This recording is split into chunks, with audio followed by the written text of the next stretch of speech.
the state of souls in the beyond. Misguided belief, unbelief, love.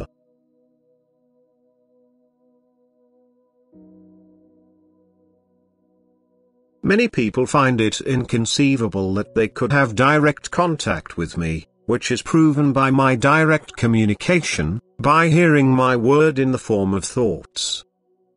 This is indicative of their distance from me as well as their lifeless belief, a belief which was in fact traditionally adopted but which is not alive. It is academically accepted knowledge which only seldom is contemplated so that a person forms his own opinion.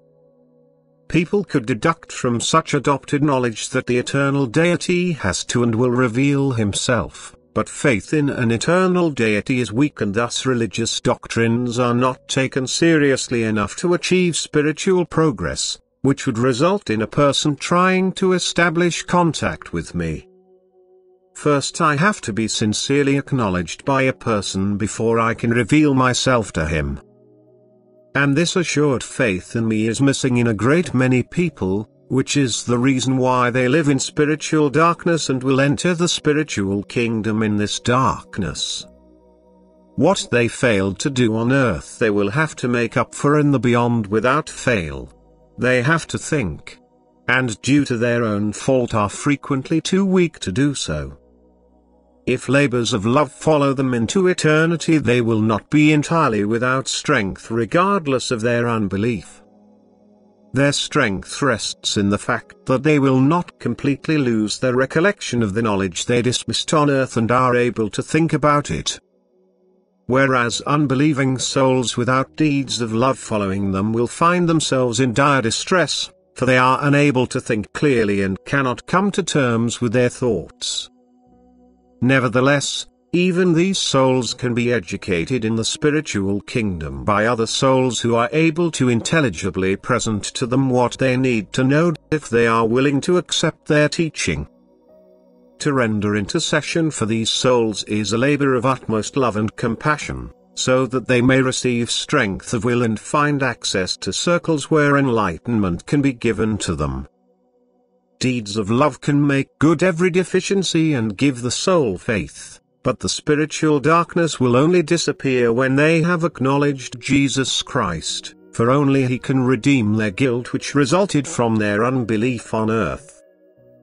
Misguided thoughts can soon be corrected where love and faith existed on earth, but unbelieving people first have to be introduced to knowledge, because they did not want to accept it on earth themselves, even if they upheld it before their fellow human beings.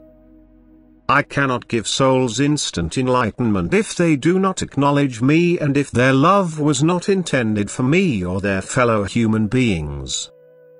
I can only give them the opportunity to acquire knowledge, providing their will no longer opposes me. In that case my merciful love is also willing to give them light when they ask for it. Then the gospel is brought to them again, which they can then accept or reject of their own free will. And depending on their will for good and their desire for instructions, my teaching will enlighten them and the ascent will continue.